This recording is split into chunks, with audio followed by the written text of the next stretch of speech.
এখানে কি কি ধরনের গাছ আছে? মস, ফার্ন, মস, ফার্ন জাতীয় বেশি, মস আর ফার্ন জাতীয় বেশি, কারণ এগুলা স্যাঁতসেতার জন্য এটা খুবই ভালো, কারণ ওর পানি সবসময় ধরে রাখতে পারে, এই জন্য প্রয়োজন। মানে এটাতে তো লিক নাই নিচে।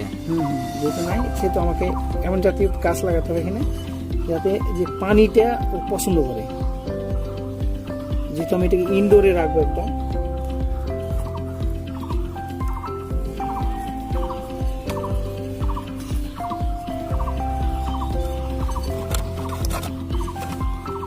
সুন্দর হয়েছে তো। আইডিয়া পাইলেন কোথায় ভাই? দেখি এগুলো হচ্ছে ইউটিউব। এটা বড় টেরারিয়াম বাড়াবো, দেখি কি কি দিয়ে বানায়। ভাবছি যে হাওড়া টাইপ সাকুলেন্টে, মানে যেগুলো ইনডোরে থাকবে, ইনডোর লাইটে, গ্রো লাইটে রেখে নিচে একটু ড্রেনিং সিস্টেম করবো, এই যে পাথর কুচি টুচি বা এই যে ইটের কুচি টুচি দিয়ে, তারপর যেন অতিরিক্ত পানিটা নিচে তলাতে চলে যায় আর উপরে সয়েল থাকবে।